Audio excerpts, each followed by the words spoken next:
Nah, pemirsa Hidup Sehat, tadi kita sudah menyaksikan video tentang gigi kropos, Kak Haikal. Betul. Gigi kropos ini sebenarnya salah satu penyakit gigi dan mulut yang sangat tinggi di Indonesia. Nah, kira-kira ada nggak sih hubungannya dengan penambahan usia? Nah, pas banget di tengah kita sudah ada Dr. Shalina Ricardo, spesialis konservasi gigi. Pagi dok, apa kabar? Halo dokter. Pagi, Dok, ini ternyata tidak hanya tulang yang kropos ya, tapi gigi pun juga bisa kropos. Nah, ada yang mengatakan penggunaan pasta gigi terlalu banyak dapat menyebabkan terjadinya gigi kropos. Fakta atau mitos? Fakta. Jadi memang, iya dok. Jadi memang sebenarnya pada intinya segala sesuatu yang terlalu banyak itu tidak baik ya dok ya. Jadi yang kita khawatirkan dalam pasta gigi yang terlalu banyak itu kadar fluoride-nya. Kadar fluoride yang terlalu banyak biasanya itu membuat gigi lebih rentan untuk kropos. Walaupun memang biasanya kadar fluoride yang banyak itu biasanya kalau yang sistemik atau yang kita minum seperti suplemen itu baru bisa membuat gigi kropos. Tetapi lagi-lagi pada dasarnya semua yang terlalu banyak itu rata-rata tidak baik. Jadi jangan lebay ya. Iya dok, betul sekali. Dokter, ngomong-ngomong soal banyak nih dok, mungkin masyarakat perlu tahu biasanya kan ini kalau misalnya pasta gigi nih dok ya, dari ujung ke ujung gitu ya. Nah jadi segimana nih yang idealnya odolnya atau pasta giginya kita gunakan? Pasta giginya mungkin sebesar setengah jari ini sudah cukup. Setengah ujung jari setengah ujung jari kelingking sudah cukup. Jadi nggak perlu sepanjang gigi ya? Sebenarnya tidak perlu sepanjang itu dok, tetapi memang hanya setengah dari ujung kelingking pun sudah cukup. Dan memang cukup sedikit aja, biar lebih hemat juga dok. Betul banget. Dan tentunya minimal sikatnya 2 kali sehari dok ya? Benar, 2 kali sehari, pagi setelah sarapan dok, dan juga malam sebelum tidur. Yang paling penting. Ya, 2 kali sehari. Nah dok, ini ada lagi nih fakta mitos berikutnya. Pemirsa di rumah perlu tahu nih, plak yang menumpuk lama-lama dapat berkembang menjadi karang gigi sehingga menyebabkan gigi busuk dan kropos. Ini fakta atau mitos? Fakta, namun lagi-lagi ya. Jadi sebenarnya plak yang membuat gusi bengkak dengan plak yang membuat karies atau gigi kropos itu berbeda. Tetapi memang plak yang menumpuk yang tidak dibersihkan itu memang membuat bakteri yang berkumpul di dalam giginya lebih banyak sehingga membuat lebih cepat terjadinya karies dan gigi pun lebih gampang untuk kropos atau jadi patah atau pecah seperti itu. Berarti dia mempercepat proses gigi berlubang ya dok ya? Benar sekali dok. Dok, sebetulnya nih ketika gigi sedang mengalami proses pengeroposan, apakah ada gejala yang dapat dirasakan oleh kita? Sebenarnya kalau mikroskopik ya dok, kalau pengeroposan atau kita mungkin di bahasa kedokteran dibilangnya demineralisasi, itu terlihatnya secara mikroskopik. Namun memang kita bisa cek rutin ke dokter gigi setiap 6 bulan sekali, sehingga biasanya dokter gigi itu bisa memeriksa dan lebih tahu jika ada gejala awal atau lesi awal untuk terjadinya gigi kropos atau karies. Tapi ketika pada tahap proses tadi itu dok, apakah ada gejala nggak yang dapat dirasakan oleh orang yang mengalami gigi kropos? Misalnya kalau ngunyah jadinya nggak kuat atau ada ngilu. Mungkin gejala awal sekali dalam karies atau gigi kropos itu adalah ngilu dok. Ngilu ya? Betul sekali. Jadi kalau sudah mulai ada ngilu, tolong segera periksakan gigi ke dokter gigi. Nah dok, ini ngomongin ngilu dok ya. Ada yang mengatakan kalau sering konsumsi makanan atau minuman asam dapat menyebabkan gigi kropos. Fakta atau mitos? Fakta. Fakta. Fakta. Memang itu tidak secara langsung ya dok efeknya, tetapi minuman yang asam membuat lingkungan mulut kita menjadi asam, maka bakteri itu akan, bakteri penyebab karies atau lubang itu akan berkembang lebih subur ibaratnya. Sehingga lebih mudah sekali terjadinya karies di dalam mulut kita. Dan minuman asam ini sepertinya, seperti contohnya seperti soda dok ya? Betul, soda, minuman manis pun dok. Ya, minuman manis juga itu bisa membuat keadaan mulut kita sebenarnya menjadi asam. Nah dok, jadi bagaimana dengan orang-orang di rumah yang mungkin suka nih minuman asam-asam, minuman manis-manis gitu ya, tapi pengen giginya tetap sehat dok, apa nih sarannya dok, gimana cara kita mengatasinya dok? Mungkin makan atau minum tersebut kita batasi mungkin tetap jumlahnya ya dok ya, dan juga waktunya. Untuk mengurangi makan dan minuman yang asam maupun manis itu jangan di antara waktu makan besar. Jadi misalnya snacknya nih jam 3 minum teh manis, itu sebenarnya kalau bisa kita mulai hindari. Tetapi jika teh manisnya misalnya bersamaan dengan makan siang, itu malah sebenarnya proses menurun dan naiknya kurvanya demineralisasi itu malah lebih stabil. Jadi gimana kalau misalnya abis minum asam dok, kita minum air putih dok, gimana tuh dok? Iya, berkumur misalnya. Itu nggak apa-apa, tetapi pada dasarnya setiap ada paparan, maka rongga mulut kita itu pun pasti ada efeknya. Jadi nggak bisa dengan berkumur langsung hilang 100% gitu dok. Jadi memang artinya jangan sampai mulut kita kering dok ya? Benar. Oke. Kita Makanya kalau kita terlalu sering ketawa mungkin juga bisa kering ya. Tapi apa-apa asalkan bahagia. jangan kantong yang kering ya. Iya benar, kalau kantong kering, aduh itu semuanya bisa sakit Kalau ya. bisa ketawa. Nah dokter, tadi ada lagi nih fakta mitos nih dok yang beredar di masyarakat. Katanya bagi yang punya riwayat GERD atau MAH, naiknya asam lambung dapat menyebabkan kerusakan dan pengeroposan. Ini fakta atau mitos? Fakta. Memang lagi-lagi ya segala sesuatu yang asam, yang ada di rongga mulut kita, itu memang akan jadi rentan untuk terjadinya gigi kropos atau karies. Itu benar sekali. Jadi memang harus terkontrol GERD-nya. Betul. Iya. Benar dok. Nah dok, ini berarti ada lagi nih fakta mitos selanjutnya nih Kak Haikal.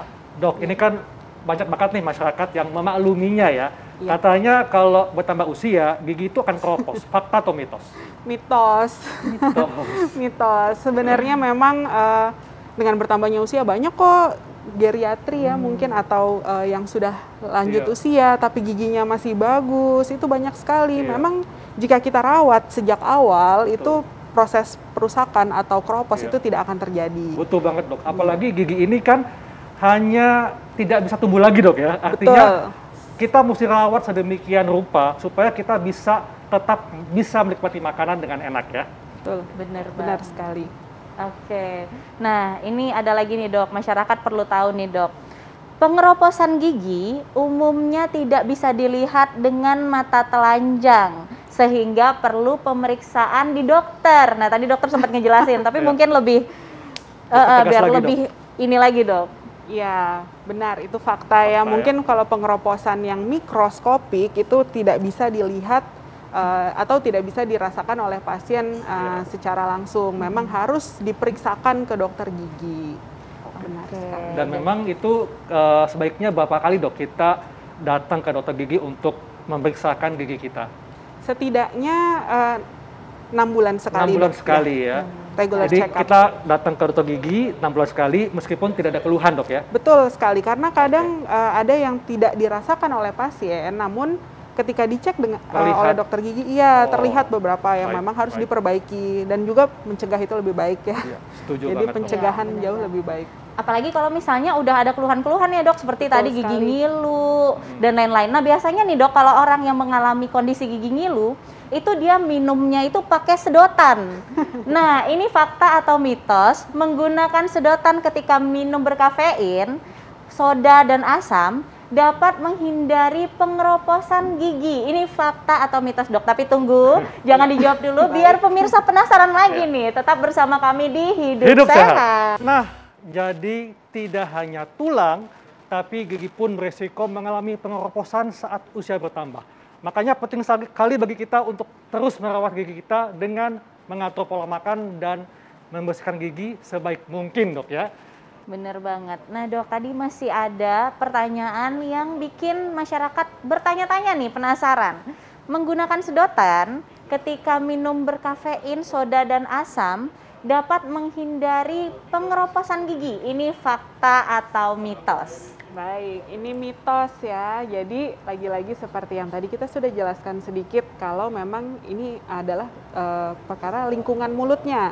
Jadi begitu ada paparan asam, seperti soda atau gula, itu pasti keadaan mulut kita pun sudah menjadi asam. Sehingga walaupun memakai sedotan, tetap saja akan resiko kariesnya atau resiko gigi menjadi keropos atau berlubang itu menjadi lebih tinggi.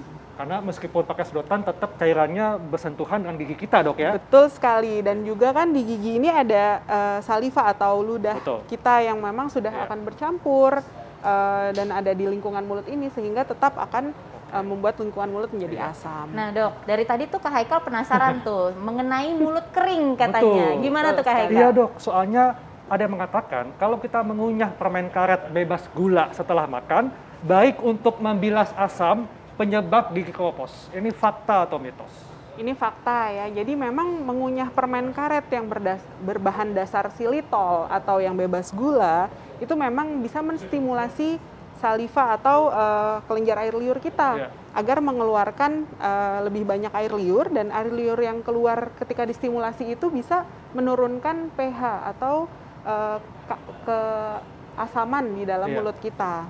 Jadi memang ada beberapa cara untuk meningkatkan saliva rate atau kelenjar air liur, seperti banyak minum. Jadi kalau mulut kita terasa kering itu jangan dibiarkan, karena kalau mulut kita terasa kering nanti resiko kariesnya atau resiko gigi menjadi keropos itu menjadi lebih besar. Jadi mulai sekarang mungkin harus diingat-ingat banyak minum air putih, tapi ya jangan minum soda mungkin ya. Iya benar dok. Nah dok, ini kan kita lagi masa pandemi nih dok. Belum semua masyarakat mungkin berani ke dokter gigi, walaupun sebenarnya di dokter gigi kita sudah prokesnya sudah sangat ketat sekali dan sudah sangat aman ya dok ya.